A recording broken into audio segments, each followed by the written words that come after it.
Om Namo Bhagavate Vasudevaya.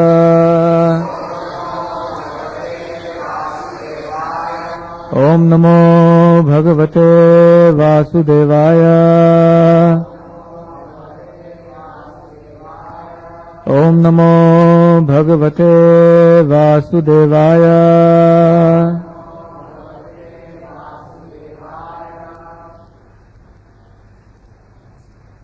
So welcome once again to our Wednesday Bhagavad Gita class. In our Wednesday classes, we have covered three important shlokas so far. Sarvadharman Parityajya. Then we did Aham Sarvasya Prabhavo. And last time we did Mattaha Parataram Nanyat. And this time we will do a very important and a very basic verse of the Bhagavad Gita. Chapter 2. Verse number 13. So those of you who have your copies of Bhagavad Gita, kindly open up to this verse. Kindly repeat after me. Dehinosmin yatha dehe kaumaram yauvanam jara tatha dehantara prapti Dhiyastatra namuyati Dehinosmin yatha dehe Kaumaram yauvanam jara Tatha dehantara prapti Dhirastatra namuyati Dehinosmin yatha dehe Kaumaram yauvanam jara Tatha dehantara prapti Dhirastatra namuyati.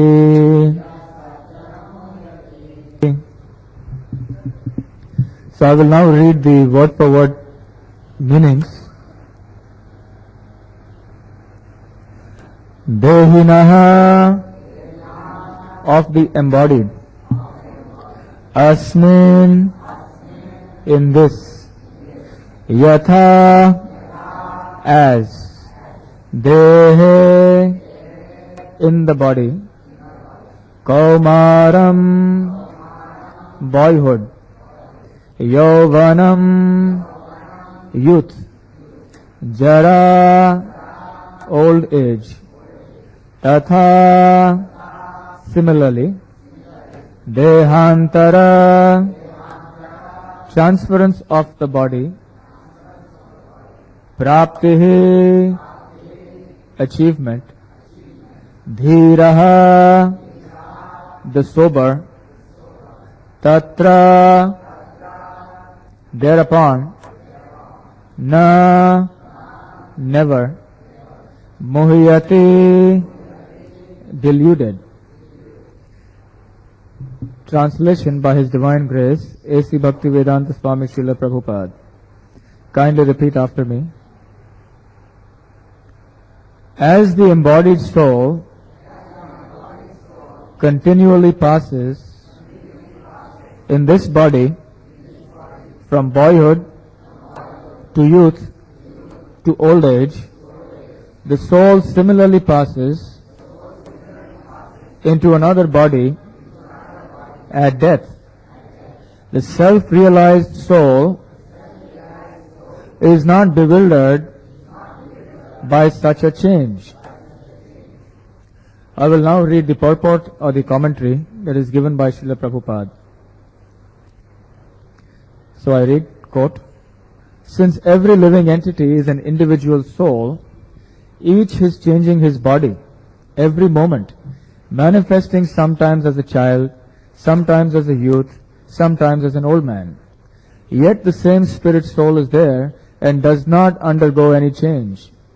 This individual soul finally changes the body at death and transmigrates to another body. And since it is sure to have another body in the next birth, either material or spiritual, there was no cause for lamentation by Arjuna on account of death. neither for Bhishma nor for Drona, for whom he was so much concerned. Rather, he should rejoice for their changing bodies from old to new ones, thereby rejuvenating their energy. Such changes of body account for varieties of enjoyment or suffering according to one's work in life. So Bhishma and Drona, being noble souls, were surely going to have either spiritual bodies in the next life or at least in heavenly bodies for superior enjoyment of material existence. So, in either case, there was no cause for lamentation. Any man who has perfect knowledge of the constitution of the individual soul, the super soul, and nature, both material and spiritual, is called a dhira, or a most sober man. Such a man is never deluded by the change of bodies. The Mayavadi theory of oneness of the spirit soul cannot be entertained on the ground that the spirit soul cannot be cut into pieces as a fragmental portion. Such cutting into different individual souls would make the Supreme cleavable or changeable against the principle of the Supreme Soul being unchangeable. As confirmed in the Gita, the fragmental portions of the Supreme exist eternally, sanatana, and are called kshara. That is, they have a tendency to fall down into material nature. These fragmental portions are eternally so, and even after liberation, the individual soul remains the same, fragmental. But once liberated, he lives an eternal life in bliss and knowledge with the personality of Godhead. The theory of reflection can be applied to the super soul, who is present in each and every individual body and is known as the Paramatma, who is different from the individual living entity. When the sky is reflected in water, the reflections represent both the sun and the moon and the stars also. The stars can be compared to the living entities and the sun or the moon to the Supreme Lord. The individual fragmental spirit soul is represented by Arjuna, and the Supreme Soul is the personality of Godhead, Sri Krishna. They are not on the same level, as it will be apparent in the beginning of the 4th chapter. If Arjuna is on the same level with Krishna, and Krishna is not superior to Arjuna, then the relationship of instructor and instructed becomes meaningless. If both of them are deluded by the illusory energy, Maya, then there is no need of one being the instructor and the other the instructed. Such instruction would be useless because in the clutches of Maya, no one can be an authoritative instructor. Under the circumstances, it is admitted that Lord Krishna is the Supreme Lord, superior in position to the living entity Arjuna, who is a forgotten soul deluded by Maya. Om Jnana-timirandasya Jnananjana-shalakaya Chakshurunmilitam Yena Tasmai Shri Gurave Namaha. Shri Chaitanya-manobhishtam sthapitam Yena Bhutale Swayam Rupa Kadamahyam Dadati Swapadantikam Vandeham Shri Guru Shri Yuta Padakamalam Shri Gurun Vaishnavamscha Shri Rupam Sagrajatam Sahagana Raghunathanvitam Tam Sajivam Sadvaitam Savadhutam Parijana Sahitam Krishna Chaitanya Devam Shri Radha Krishna Padam Sahagana Lalita Shri Vishakhanvitam Vansha Kalpatarubhyasya Kripa Sindhubhya Cha Patitanam Pavanebhyo Vaishnavebhyo Namo Namaha. Jai Shri Krishna Chaitanya Prabhu Nityananda Shri Advaita Gadadhar Srivasadi Gaur Bhakta Vrinda.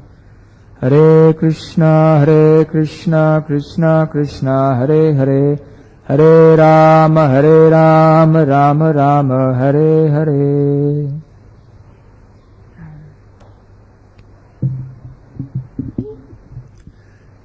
So this is one of the most basic verses that we find in the Bhagavad Gita. And that is why it is one of the most important. Generally, when we embark on the spiritual path and we begin studying Bhagavad Gita, and as we begin to acquire more and more spiritual knowledge, and our understanding becomes better and more firm and clear, we tend to think that these simpler concepts or the basic teachings of Bhagavad Gita are now not for me. Now I have gone a little beyond, and therefore I need not study or remind myself of these basic verses. But factually, the more we are in spiritual life, the more we need to remind ourselves every day of basic teachings such as the teaching given in this shloka. So we should not think that I already know this shloka, I already know the meaning of this shloka, and therefore it is not important for me. Even at the topmost level, every day we must remind ourselves that I am not this body, I am the soul. This has to go on.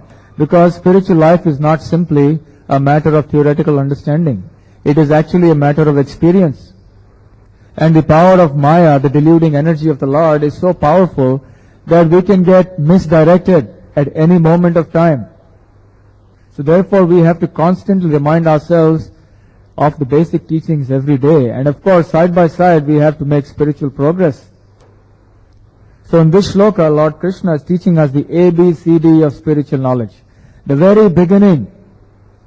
And I would also like to dwell on this subject a little in detail at this time, because there are many people who are coming probably for the first time or who have come to the temple very recently. So I will deal with this subject from a very basic viewpoint so that our understanding is clear.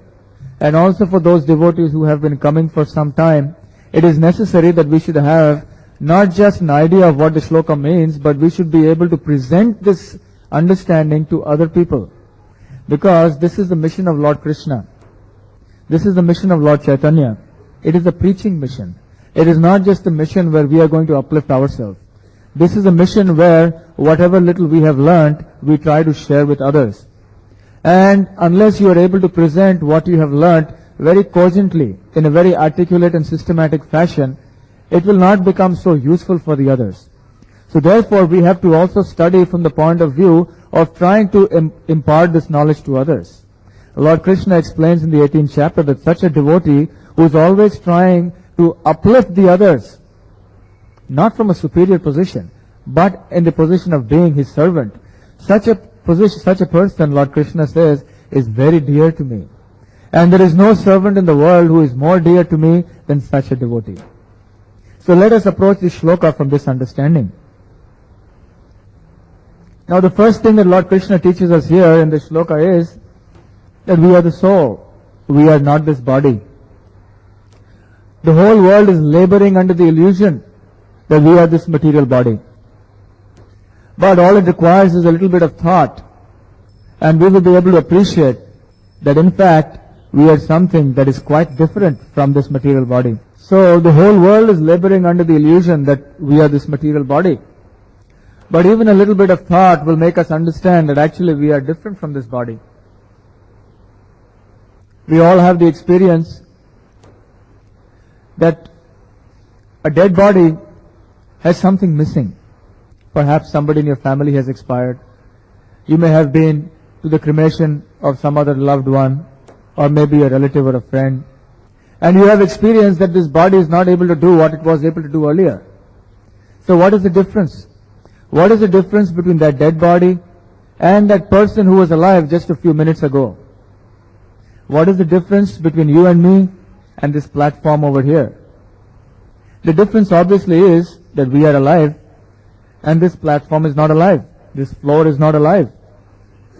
But when we say that we are not, this thing is not alive, what do we mean? We mean that he has no symptom of consciousness. He has no symptoms of life. And the symptom of life is consciousness, Chetana. So unless the symptom of life or the consciousness is present within a living entity or within a particular body, the body of the person will never become alive. He will be dead.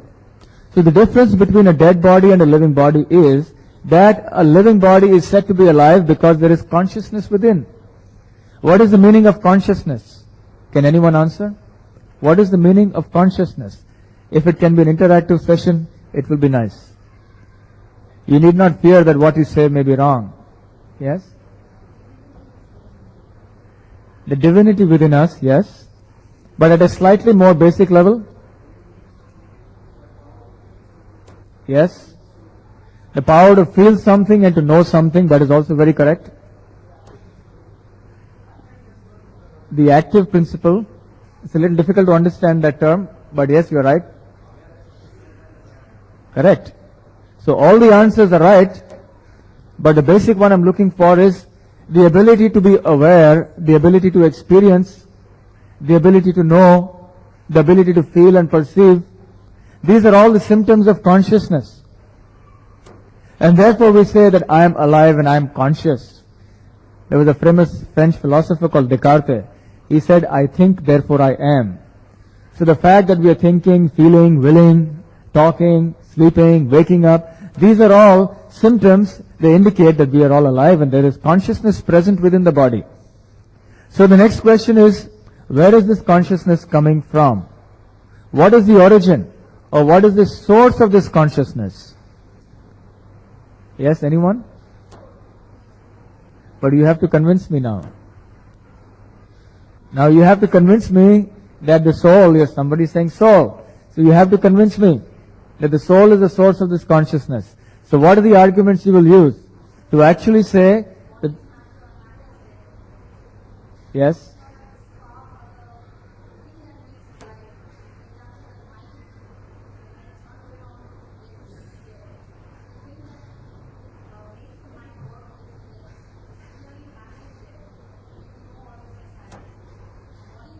Yes. Very correct. But suppose, let me play the devil's advocate. But you see, the problem is some matter is dead, but according to me, there is some matter that is alive. That is why you are alive. All the chemicals in my body, they are reacting in such a way they are producing the life symptoms.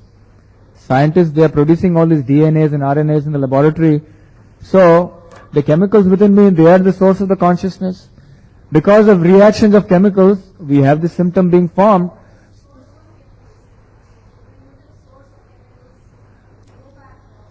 Well, you see, let us talk about the present time. My source of chemicals, I have come from my parents. So my parents have given me birth, and therefore I have all the bodies and the chemicals within me. And therefore the chemicals are responsible. They are responsible for all the life functions. I can see that when I'm ill, I go to a doctor, he gives me some chemicals and I become alright.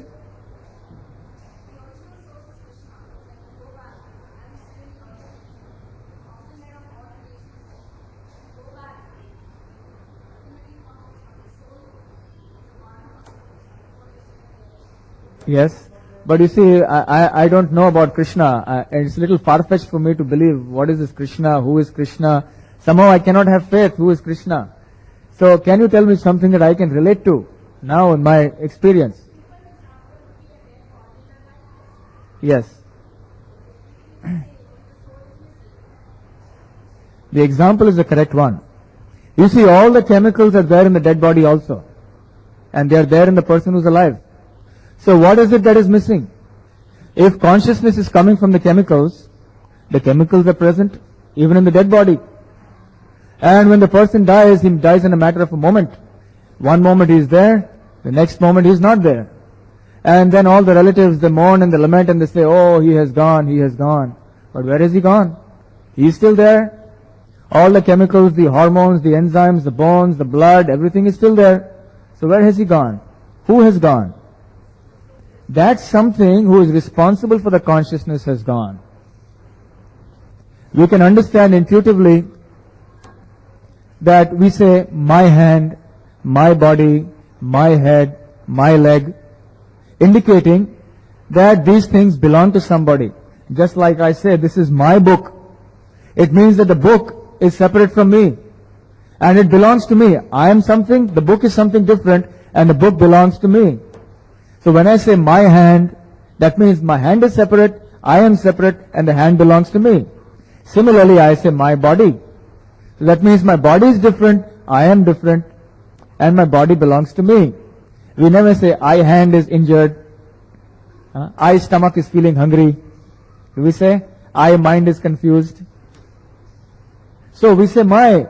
Even intuitively we can understand that these things belong to somebody, and that somebody is different from all these other organs and even the body as a whole. And what to speak of chemicals, somebody made an analysis and he published a paper that if you collect all the chemicals from the body, the hydrochloric acid in the body and all the different varieties of enzymes and so on, and you sell them in the market at the market price, all these chemicals are not worth together more than a few hundred rupees. Of course, nobody will buy your flesh and nobody will buy your blood. Blood, yes, you can donate something. but nobody will buy your decaying flesh and the blood and the bones. So what is the value of this body? The value of this body, it is only worth a few hundred rupees. But just see, a person who has a kidney problem, he is willing to pay lakhs of rupees to get one kidney donor. It has become such a racket. You must be aware of this. Organ transplants and organ donors, it has become a big racket today. So a person is willing to pay lakhs of rupees to get one kidney. Although his body is not worth more than a few hundred rupees. What to speak of a kidney, even if his little finger is dislocated from the body, he is willing to pay so many thousands and thousands of rupees to get the finger affixed once again. So just see, if a tiny portion of our body is separated from us, we are willing to pay so much. But the body together is not worth more than a few hundred rupees. If a finger is lying by itself, it has no value. But when you fix it to the body, it has value. Similarly, the body itself, when the consciousness is there, it has some value. When the consciousness leaves the body, everyone throws it into the fire. Nobody will keep it in the house for more than 2 days. Correct? It's no good. So what is it that is giving this body that is actually worth just no more than a few hundred rupees? What is it that gives it some value? What is it that makes your body so dear to you that you are willing to give up your life to protect it? We are all willing to give up our life to simply protect this body. So what is it that is making your body so valuable? That is something that is within this body, that is different from the body. That is the source of this consciousness. A further proof is given by Lord Krishna in this verse. In this verse, Dehinosman Yatha Dehe, Lord Krishna is explaining that right from childhood to youth to boyhood to old age, the body is changing all the time. It is growing. We all have experience of this. You know that when you were a small boy or small girl, and then after a couple of years when some relatives saw you, they say, "Oh, you have grown so big." Then you say, they don't recognize you. But you are always aware of that you are yourself. You are not in any identity crisis, are you? They may not recognize you on the street, but you don't forget yourself. You appreciate, yes, my height has changed, my weight has changed, my mind has changed, my intelligence has changed. Everything about me has changed, but I am the same. I am Mr. So-and-so. I am I. That sense of I-ness, that sense of identity, that sense of consciousness, that is the same. That has not changed. You still think you are you. You only say that these different aspects or attributes in relation to you have changed. But you are the same. It's just like saying, I had earlier 50 rupees in the bank, now I have 100 rupees in the bank, tomorrow I will have 200 rupees in the bank. Your money balance is changing, but you are the same. Similarly, the various attributes that are related to you, they are changing, but you are the same. I am I. So your body is changing. Medical science tells us that every second there are cells in your body that are dying. There are cells in your body that are being born. And this is going on and on. And what is the meaning of old age? Old age means that the cells are decaying faster than they are being born. Am I right? Medical people here? Correct? Old age means that the cells are decaying faster than they are being born. So it is only a question of whether the cells are being born more in number or whether the souls that are decaying are more in number. But all the time there is change. And medical science tells us that in 7 years there is a complete overhauling of your entire body. All the tissues, all the cells, all the chemicals are completely changed. There is not a single cell or a tissue within you that was there in your body 7 years ago. Nothing. You are completely in a different body. So you are changing bodies in this life. It is going on. So Lord Krishna says, just as you are changing bodies even in this life, naturally it is understood that you are changing bodies even in the next. When you give up this body, you have to accept another body. So Lord Krishna is saying here that that sense of identity which remains permanent all through these change of bodies is that Atma. Because that sense of I-ness doesn't change, although everything else is changing, it means that that sense of I-ness is something different from and superior to all the changes of the body. So it must be something distinct. It must be something separate from the body and superior to the body. And that is the soul. That is the Atma. So you see, we can derive the understanding of the soul from so many logical points. We should not think Bhagavad Gita is simply some sentimental, emotional kind of religious mumbo-jumbo. It is based on very strong scientific, spiritual foundation. So the soul is within this body.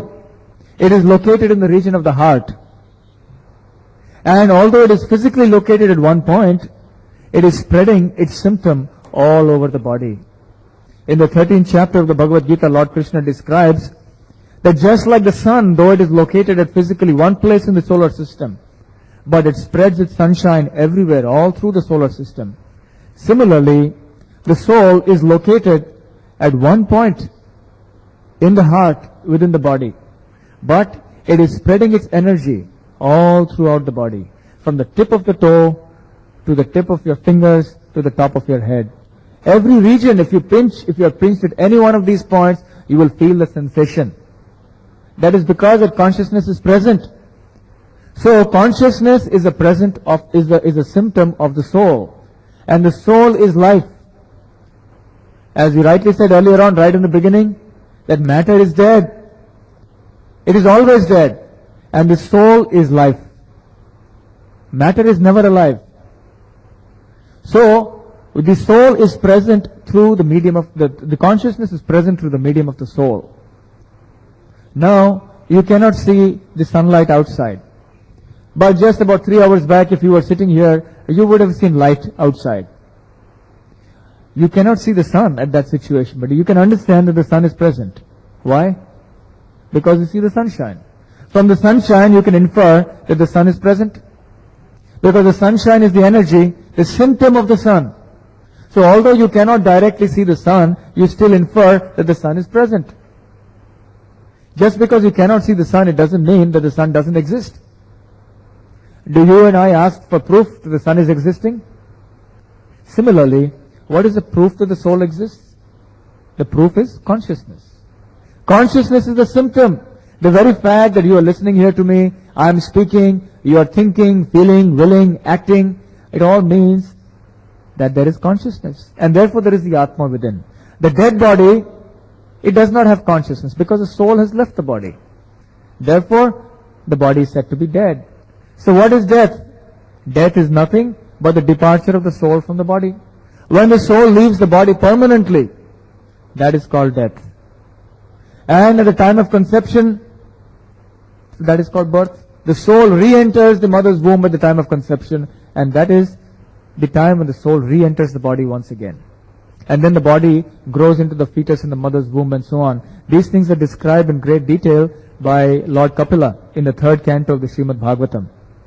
It is described that the Jivatma, he leaves the body at the time of death. When this body becomes unsuitable, he leaves this body. And then according to his karma, karmana daiva netrena, he is forced to accept another body. And if by his karma he is to get a human body, then he is made to accept the semen of a man who will impregnate a woman. And then he occupies the womb of the mother, and in this way, once inside the womb of the mother, by the process, the biological process, the fetus will grow and grow and grow. So people today are unaware of this fact. So they are speculating. Somebody thinks the fetus comes to life at the age of 3 months. Somebody says the child is born at the age of 2 months. So they say it is all right to do abortion before so and so number of months. It is okay, you can do that.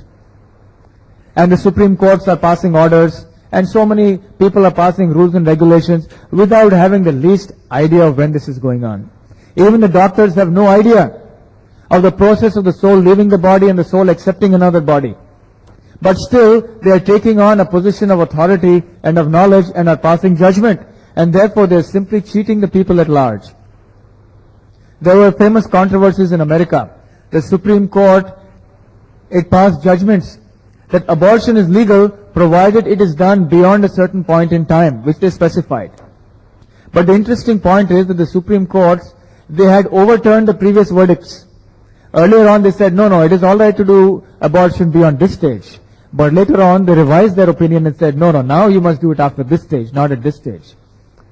In other words, what they are saying is that according to the kind of opinion or judgment we are making, the fetus within the womb must follow that instruction and must come to life at that time.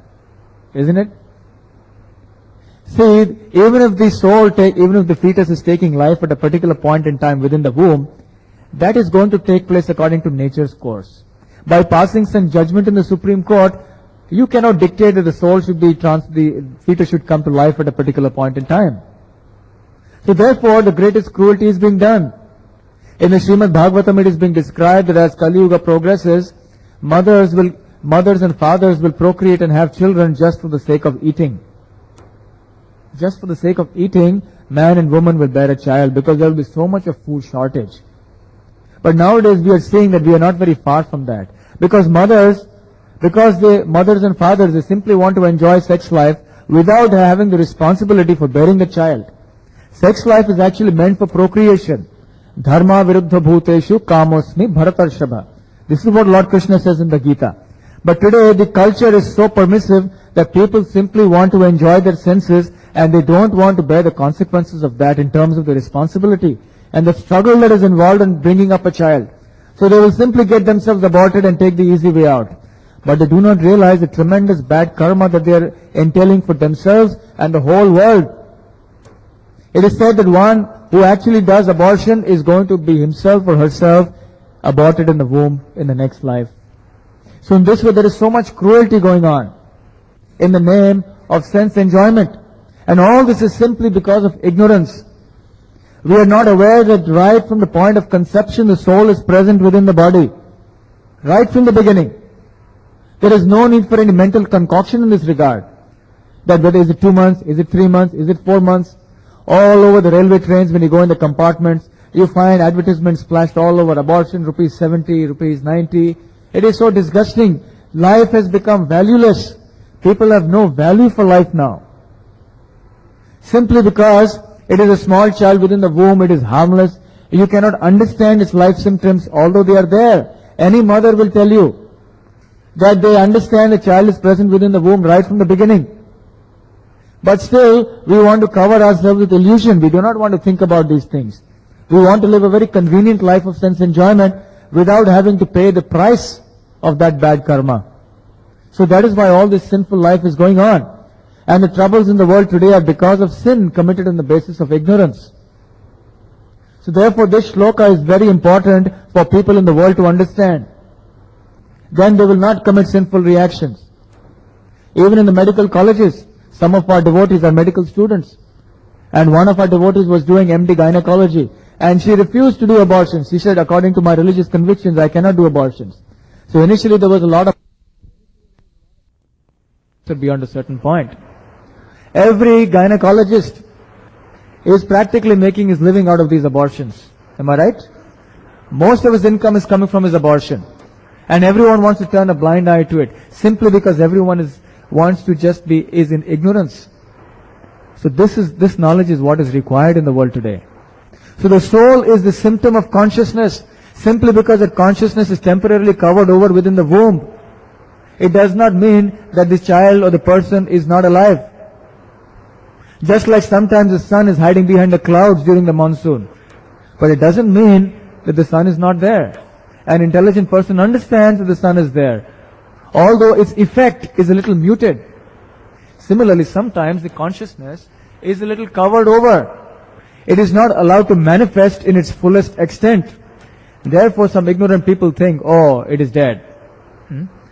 When you're operating in the operation theater, sometimes the patient is in deep coma. Does it mean he's dead? There are some symptoms. So similarly, we should understand that death means when the soul leaves the body, and at the time of conception, the soul enters the body. So in this way, by all these different logical points, we can understand that actually the soul is present. So the soul cannot be understood and seen by our microscopes and our telescopes and our different instruments. The soul has to be understood at a preliminary level in the way that we have discussed just now, at the intellectual level, at the logical level. Although you cannot understand spiritual truth and God only by logic, still logic and intelligence is a useful stepping stone. Because your mind has to be convinced. So we have to go through this whole rigmarole of trying to understand the logical basis of spiritual life, so that our faith and conviction can become very strong. So therefore, once our understanding is very clear on a logical basis, then once we start practicing spiritual life, then this theoretical understanding is transformed into experience. And that experience, when you experience that you are the soul, then there is no further proof for all this argumentation and all this discussion and do's and don'ts and all these other things. You are experiencing the soul. You have understood you are not the body. This is the condition of a person who is on Brahma-bhuta platform or a self-realized platform. Such a person is called a dhira. As Srila Prabhupada explains in the purport, here a dhira means one who has perfect knowledge of the constitution of the individual soul, the super soul, and of nature, material and spiritual. So a person who is in knowledge, theoretical and experienced, such a person is called a dhira. So such a dhira, he doesn't lament when a person dies, because he understands that the soul has left the body. The soul is eternal. The soul is not subject to destruction. Lord Krishna explains in the Bhagavad Gita, न जायते म्रियते वा कदाचिन नायं भूत्वा भविता वा न भूय अजो नित्यो शाश्वतो यम पुराणो न हन्यते हन्यमाने शरीरे. He says, for the soul there is never birth nor death, nor having once been does he ever cease to be. The soul is eternal, and when the body is destroyed, the soul is not destroyed. So in this way, Lord Krishna is describing the various properties of the soul. He goes on to say, Nainam chindanti shastrani, Nainam dahati pavakaha, Na chainam kledayantyapo, na shoshati marutaha. He says, you can't cut the soul by any knife. You can't burn it by fire. You can't moisten it by water. You cannot dry it by the wind. The soul is insoluble, unbreakable. You cannot crush it in any grinder. You cannot subject the soul to any kind of material transformation. The soul is always transcendental. It is spiritual. It is beyond the material sphere. This is the property of the soul. Sat, Chit, Ananda. Sat means it is eternal. Chit means it is full of knowledge, and Ananda means it is full of bliss. The body is exactly the opposite. It is temporary, it is full of distress, and it is full of ignorance. This is the condition. But unfortunately, due to ignorance, we are in a highly incompatible situation now. What is that incompatible situation? The eternal, blissful soul in the temporary, miserable, ignorant body. That is the contradiction. That is the paradox. We are eternal, but we are in this temporary body. And what is Maya? Maya means when the eternal soul identifies itself with this temporary material body. That is called Maya, that which is not. We are not this body, but we think we are this body, and that is called Maya. The body is like a car, and the soul is like a driver. The car exists, the driver exists, both are real, but the driver cannot say, I am the car. Similarly, the soul exists eternally, the body exists temporarily, but the soul is not the body. This is proper understanding. This is knowledge. This is the ABCD of spiritual knowledge. Unless we know this, there is no question of going further ahead in Bhagavad Gita or in any other subject of spiritual knowledge. So therefore we should know that all ignorance and all problems arise simply when this transcendental spiritual living entity confuses himself and identifies himself with his body. In the Srimad Bhagavatam it is said, Yaya sammohito jiva trigunatmakam. He says that when the sammoha, when the jiva is under illusion, it comes under the influence of trigunatmakam. Trigunatmakam means the material energy of the three modes of material nature. Due to illusion, the soul gets bewildered. And he starts thinking, I am this body. Although he is something different from this matter, but he thinks, I am this matter. And that is illusion. And therefore he starts identifying himself with all the relationships in connection with his body. So he says, this is my body, this is my friend, this is my father, this is my son, this is my wife, this is my husband, this is my money, this is my this is my that. And all the illusions in this way, they get multiplied more and more and more. And the more we expand this illusion, the more we get into deeper and deeper into ignorance and suffering. Because suffering is caused by ignorance. There is a very wonderful story in the Srimad Bhagavatam of King Chitraketu. This is a story that goes back many thousands of years ago. So King Chitraketu was ruling the whole kingdom. Perhaps some of you have heard this story before. And he was a very powerful king, very much loved by his subjects. And he was a very just ruler. He ruled according to the principles of dharma, according to the Vedic system. But he had only one problem in life, and that is that he had no son, no putra. So he was very much distressed and unhappy because of this. One day the great sage Angira Muni, he came to the palace. And he saw that the king was very much in grief. And he approached the king and he told him, "My dear king, what is the difficulty? Are you not able to rule the government properly? Are your subjects not happy? Are the provincial governors not paying you your taxes in time? What is the matter? Are your ministers not cooperating with you?" So in this way, Angira Muni was inquiring. After the formal courtesies were over, then the King Chitraketu said, "My lord, you know everything. You are a great sage. So you are aware of everything. But yet, nevertheless, because you are asking me, let me confess to you that my grief, my problem is that I have no son. And if I have no son, then who is going to deliver me and my forefathers?"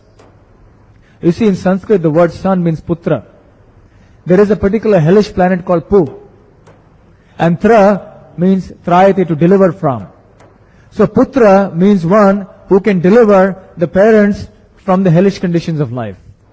Sometimes, because of indulging in sinful activities, it may happen that the parents and the forefathers, they may have to, by their bad karma, take birth in the hellish planets. So the true duty of a son or a putra is to, by his performance of virtuous activities, deliver them from the hellish planets. And that is done by certain sacrifices, certain karma kanda sacrifices called pinda, shraddha, pinda, and so on. So you know that after the the father dies, usually the son will go to Gaya or to Kashi and they will do some pindadan. So what is the purpose of the pinda? The pinda is meant for delivering the soul of the forefathers, of the father and the ancestors, in case they are somewhere caught up or entrapped in some hellish planet. So you see, this is still at a material platform.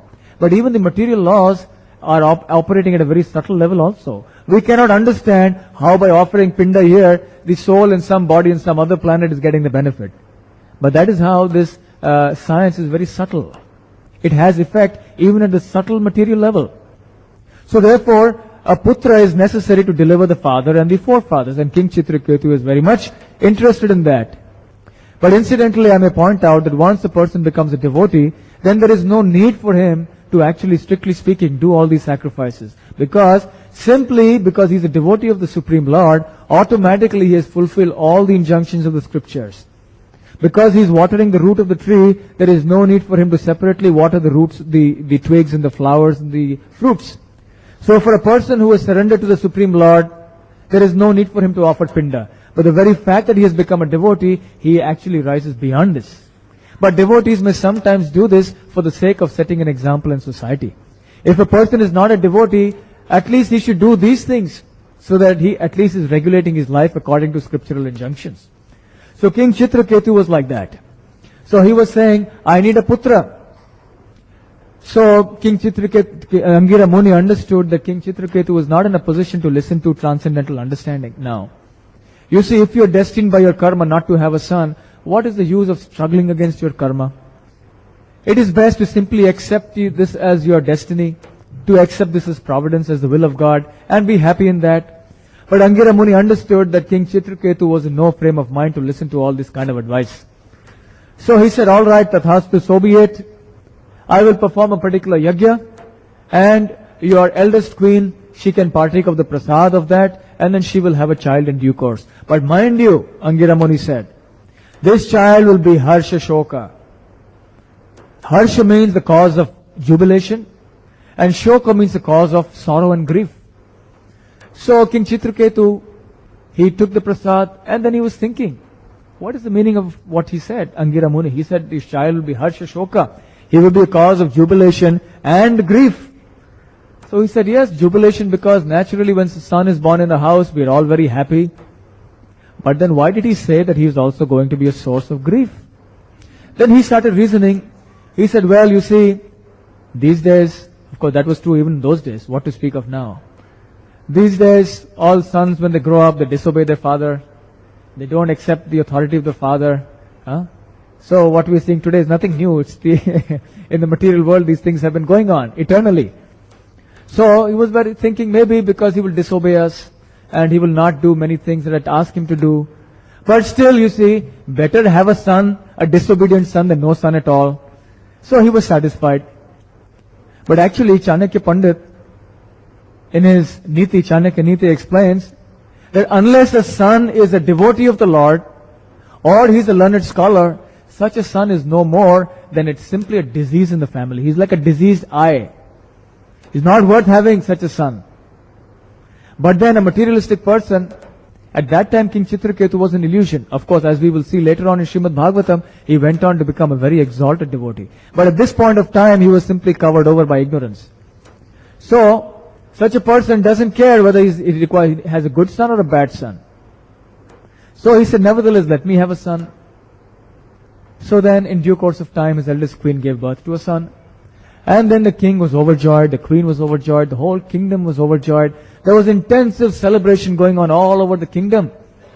And it is described just as when a poor man gets hold of some money, because he's been starved of money all his life, and now he's exposed to money. Therefore, every day, the more money he gets, the more his intoxication and attachment to the money increases day by day.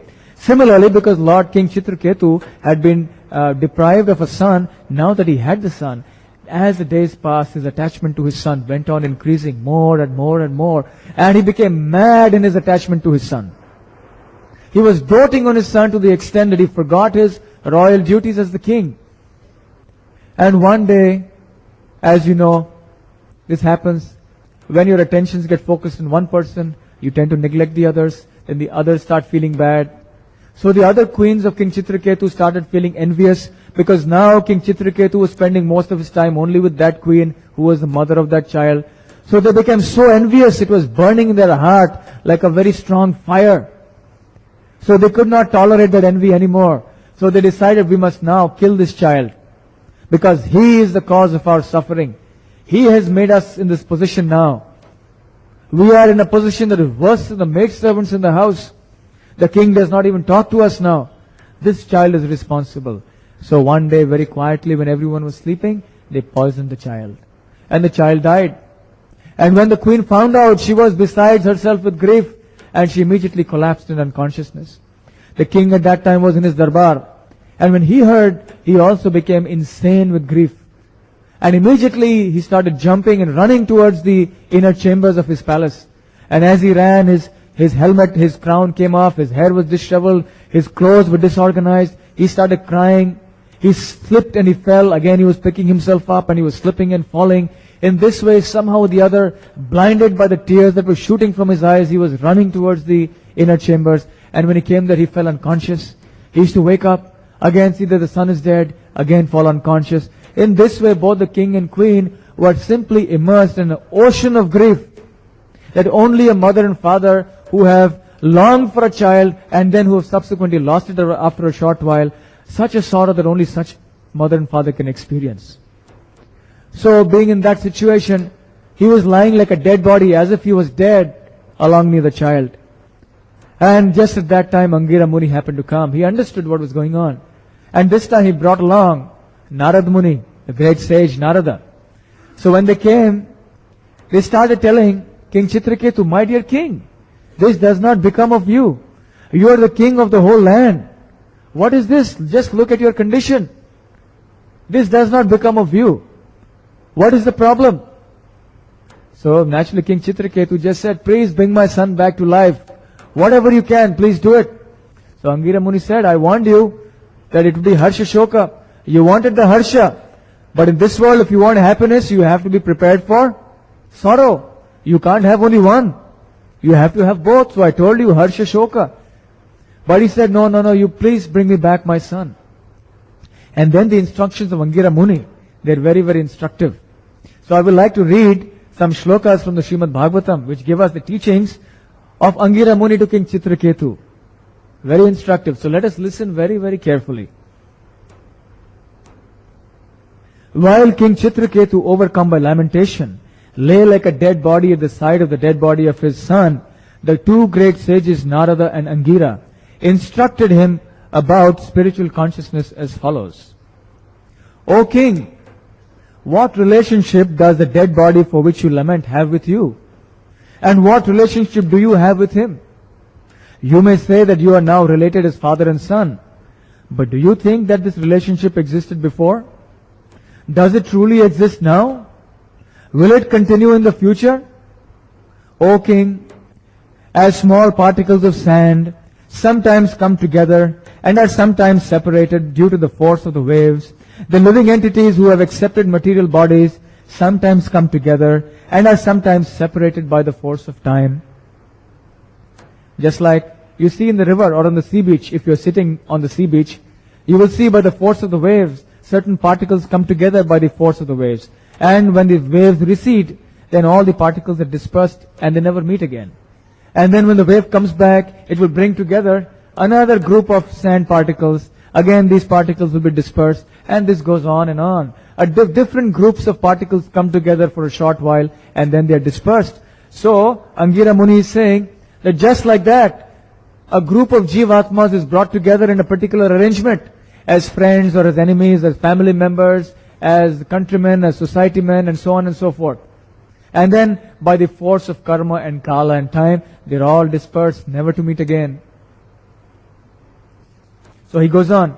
When seeds are sown in the ground, they sometimes grow into plants and sometimes do not. Sometimes the ground is not fertile and the sowing of seeds is unproductive. Sometimes the prospective father, being impelled by the potency of the Supreme Lord, can beget a child, but sometimes conception does not take place. Therefore, one should not lament over the artificial relationship of parenthood, which is ultimately controlled by the Supreme Lord. O King, both you and us, your advisors, wives, and ministers, as well as everything moving and not moving throughout the entire cosmos at this time, are in a temporary situation. Before our birth, this situation did not exist, and after our death, it will exist no longer. Therefore, our situation is temporary, although it is not false.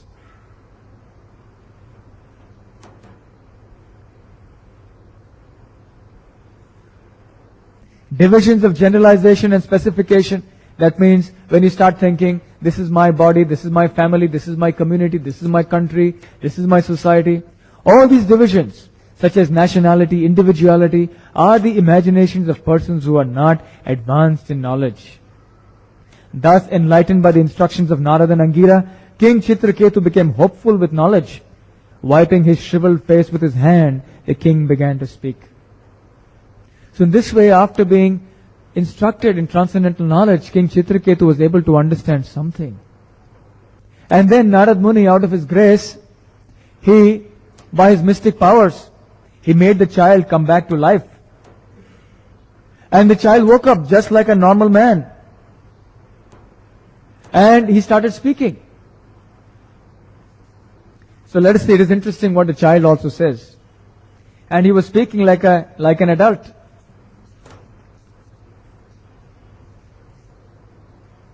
So the child speaking now, the child who has been called back into the body of the child, the soul was called back into the body of the child. He said, according to the results of my fruitive activities, I, the living being, transmigrate from one body to another, sometimes going to the species of the demigods, sometimes to the species of lower animals, sometimes among the vegetables, and sometimes to the human species. Therefore, in which birth were these my mother and father? No one is actually my mother and father. How can I accept these two as my parents? In the material world, which advances like a river that carries away the living entity, all people become friends, relatives, and enemies in due course of time. They also act neutrally. They mediate. They despise one another. And they act in so many other relationships. Nonetheless, despite these various transactions, no one is permanently related in this world. Just as gold and other commodities are continuously transferred from one place to another in due course of purchase and sale, so also the living entity, as a result of fruitive activities, wanders throughout the entire universe, being injected into various different species of life by one kind of father after another. A few living beings are born in the human species, and others are born as animals. Although both are living entities, their relationships are impermanent. An animal may remain in the custody of a human being for some time, and then the same animal may be transferred to the possession of another human being. As soon as the animal goes away, the former proprietor no longer has a sense of ownership. As long as the animal is in his possession, he certainly has an affinity for it. But as soon as the animal is sold, the affinity is lost. So just like you own a dog, the dog is sold to somebody else, or the cow is sold to somebody else, so you lose the attachment. So also you have this body, and then the body goes, you lose the attachment for that body. Or even though one living entity becomes connected with another because of a relationship based on bodies that are perishable, the living entity is actually eternal. Actually, it is the body that is born or lost, not the living entity. One should not accept that the living entity takes birth or dies. The living being actually has no relationship with so-called fathers and so-called mothers. As long as he appears as the son of a certain father and mother, as a result of his past fruitive activities, he has a connection with the body given by the father and mother. Thus, he falsely accepts himself as their son and acts very affectionately. After he dies, however, that relationship is finished. Under these circumstances, one should not be falsely involved with jubilation and lamentation. One should be dhira. One should not be simply lamenting and be jubilant at different times. So in this way, so many wonderful instructions are given by this child. So we can understand that this knowledge is very important for us. It is meant for practical application in our daily life. It is not that when you go back home now, you should go back and tell your parents, I have read in Srimad Bhagavatam and Bhagavad Gita that you are not my parents. So therefore now I will not take care of you. Now, no more. You are no more my parents, so I am walking out of this house. Not like that. Because they are not permanent parents, but temporarily in this life, because you are related to them, therefore at a material level you may perform certain obligations. And these obligations and duties may be performed, but with the understanding that ultimately these temporary relationships have meaning only within the background of the permanent relationship that the soul has with the Supreme Lord. This is very important to understand. The only eternal relationship that we have is the relationship at the level of the soul. And that relationship is with Lord Krishna. We are eternal parts and parcels of the Supreme Lord. Mama ivamshu jiva loke, jiva bhuta sanatanaha. So we are eternally parts and parcels of the Lord, and we are servants of the Supreme Lord always. And our eternal function in life is to serve Him and love Him. This is human life. Human life is meant for reawakening ourselves to the understanding of this permanent relationship. So all the temporary relationships of this world may certainly be executed, but without forgetting our real eternal relationship. The two must go hand in hand. We cannot simply just say that I will only take care of my father and mother, or my brother and sister and wife and husband and children, and I will neglect my permanent relationship. This we have been doing life after life for so many lifetimes. But now the time has come. We should revive our lost relationship with the Supreme Lord and make our life perfect. This is the real success of our life. We have forgotten our real Father. Lord Krishna says, Sarva yonishu kaunteya murtayah sambhavantiya tasa mahad brahma yoni mahad brahma. He says, I am the Father of all living entities. Aham bijah pradhapita. Therefore, I am the real seed-giving Father. I am the Father of all. So we have forgotten our real Father, our real Mother. And now we should revive our lost relationship with our real Father and real Mother. That is the goal of our life. So I have some couple of pictures to show you. In this we can understand, you are seeing here, how in this life the body is changing, but sometimes because it is changing so rapidly, the cells are changing, it's such a gradual change, actually a change that flows in continuous change, we don't understand. Just like in a cinema. In a cinema, what happens?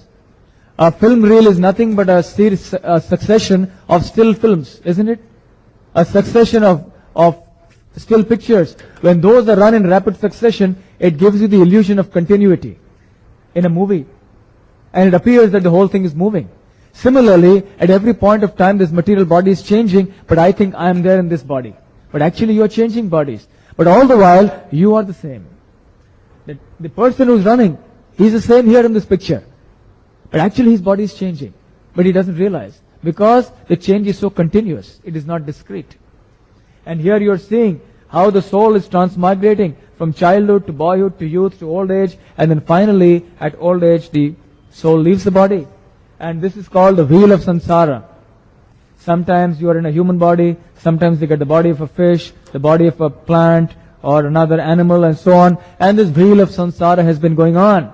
And in this human form of life, we have to now give up this attachment to this particular material body and get out of the wheel of samsara. That is the perfection of human life. Now it is time for the darshan. We will have question answers after the darshan. I got a little carried away in the discussion of King Chitraketu. I wanted to leave 5-10 minutes for the question answers before. But if you don't mind, if you have 10 minutes, kindly halt after the darshan. We will have question answers. And also, we will revise. Those of you who wish, you can recite the shlokas that we have done at the previous time. Because as you remember, all of you were to do it as homework to remember the shlokas. It is voluntary, but we will have also that for about a couple of minutes after the darshan. So now we will wait for the beautiful darshan of their lordships, Sri Sri Radha Gopinath. Kindly feast your eyes now and immerse your consciousness at their lotus feet. Hare Krishna. Are there any questions? Anyone has any? Can feel free to ask any questions. Yes? Particularly if it is relevant to today's subject.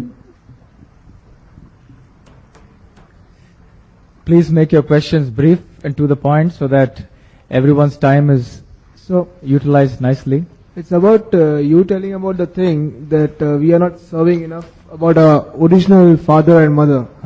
So basically the biological father and mother of myself, they were created by God. I was created by God. So in fact, if I'm serving my biological mother and father, so I'm even serving God at the same time. So what's the difference? You see, everything has been created by God. Not just the biological father and mother. Even the stone, the trees, the plants, the air, everything is created by God. So actually, you should love everything. And that indeed is the position of one who is in love of God. God, as I explained, is like the root of the tree. If you water the tree, or root of the tree, automatically the whole tree will be nourished. Similarly, if you love God, automatically you will love everyone. If you serve God, automatically you will begin to serve everybody. If you separately try to serve the different various parts and parcels, then that service is incomplete.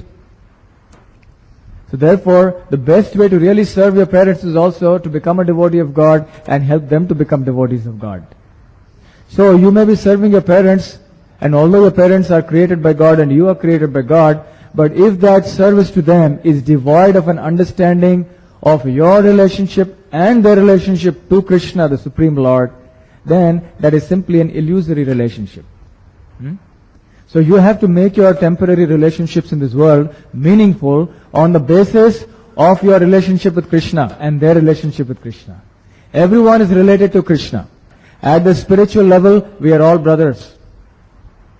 At the spiritual level. So whatever at the bodily level, physical level, whatever relationships there are, you should keep Krishna in the center of your life, in your family, wherever you are, in the country, in society, and then there can be peace and happiness. So the point in Chitraketu's story was that all the other relationships are temporary and they're meaningless because Krishna was not there. But you bring in Krishna, it becomes meaningful. Yes? No, your question is answered? In fact, if some of you want further clarifications, maybe we can meet at a personal level afterwards also, just in case it becomes too late for everyone. As in your all lectures, you say, okay, all this come from the Krishna. Like Krishna said. So actually he said, or he sent through the scriptures. Because the scripture were written by the humans only. Actually, Bhagavad Gita is spoken by Lord Krishna himself. The whole message of Bhagavad Gita was spoken on the battlefield of Kurukshetra by Lord Krishna to Arjuna, and it was faithfully recorded. So you will find when Krishna speaks, it says Shri Bhagavan Uvacha, that Shri Krishna, Bhagavan, is speaking.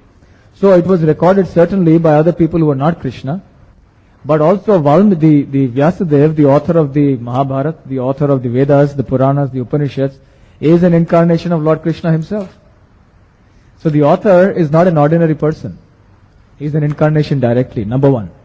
Number two, even if he is not directly an incarnation, but still if he is a very highly empowered personality, empowered by God to actually write scripture, then that scripture is as good as directly the word of God. Just like Valmiki. Valmiki was not an incarnation of God, but he was empowered by God to do what? To write Ramayana. So similarly, there are other saintly persons who may be empowered and they write so many wonderful works. So although they are not directly written by God, they are actually written by God because God inspires them from within to write. So these are not to be considered ordinary or mundane works, just like the works of any modern or any mundane poet or novelist.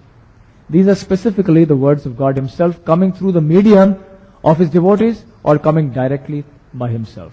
And what is the proof of this? The proof of this is that this message will help you to uplift yourself spiritually and get out of the cycle of birth and death, whereas any material novelist or poet will not help you to do that. If you follow his teachings, you will not be able to do that.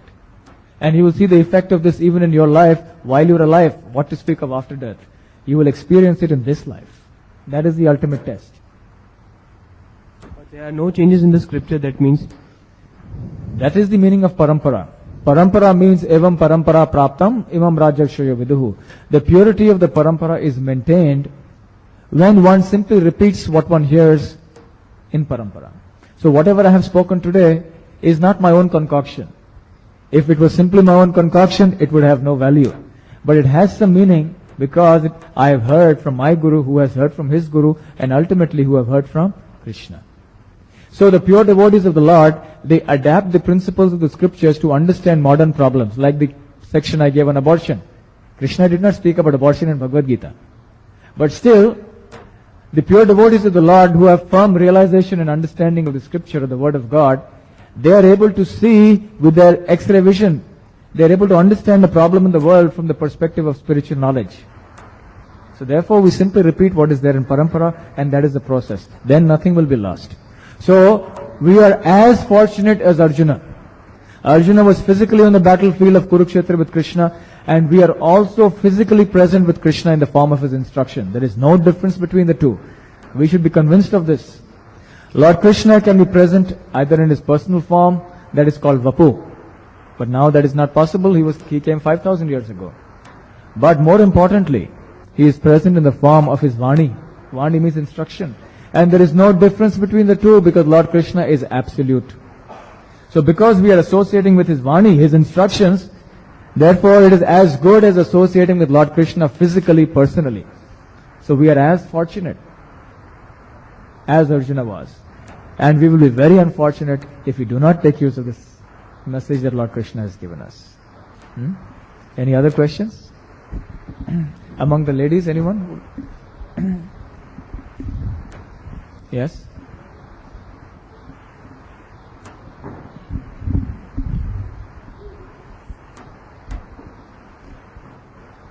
I have a friend who's in the Buddhism, and we were both talking about the soul, but she feels that there is no soul, it's just the energy in the body. So I asked her, from where does the energy come? So she says, no, we just don't believe in reincarnation or anything like that. It's just the energy, and when you die, the energy just goes. So how do I convince her that there is soul present? Well, you see, when she uses the word like energy, immediately you should stop her and say, energy comes from a source, energetic. This light is energy. But where is that energy coming from? Can you speak of light without a bulb? Can you speak of the sunlight without the sun? So when you talk of life being an energy, you can automatically infer there is an energetic, there is a source of that energy, and the soul is that source. It is as simple as that. So Buddhists, actually Buddha did not negate the existence of individuality. Actually he's an incarnation of Lord Krishna. It is stated in the Srimad Bhagavatam. And there is a particular purpose for which Lord Buddha advented. That was to actually stop all the misuse of the Vedic scriptures by the so-called Brahmanas, who were misusing the Vedic scriptures for animal sacrifices and for various forms of exploitation of the so-called lower castes. So to stop all this, therefore Lord Krishna incarnated as Buddha. And he said, okay, he advocated ahimsa. And he said, we don't believe in your Vedas. We don't believe in Upanishads. So it was temporarily meant to stop all these other activities. That was the limited, specific purpose of the Buddhist philosophy. So we should not get distracted from the pure, pristine teachings of Bhagavad Gita. We can very clearly understand the energy has to have a source, and that source is the soul. You can give it all the logical points that we discussed in today's talk. You can present the whole argument as it is. Yes? Microphone, please. Nimmans in Bangalore and in American, they have said there is karma and reincarnation. So American dictionary has recently included karma in that dictionary, which wasn't there before. There's a book which is going to be published this year, Year of the End. They have collected data of people who remembered the past life. So they correlated the cause and effect. So because it's metaphysical, you can't prove in that sense, but that is a hypothesis which has been proved. Yes. In fact, personally, I have many books in this regard, but I did not want to discuss because we had only 45 minutes for the talk. In fact, there are many books, and those of you who are seriously interested, these are real life cases of memory of previous lives, even in India. And in India recently, there has been a lady who has done her PhD in this subject from Bangalore, National Institute of Mental Health and Neurosciences. So they are going through so much trouble of years and years of research work to understand, and finally still they are unsure, is it true, is it not true? But all we have to do is just read Dehi nosmin yatha dehe, and we get all the information that they have been struggling for years and years to understand, and still they are doubtful. So we take the easy way out. We get knowledge directly from the Supreme Source, Lord Krishna, and then there is no more confusion. But yes, slowly the West is also beginning to accept this spiritual wisdom, and all these terminologies are coming into the fold of their usual language.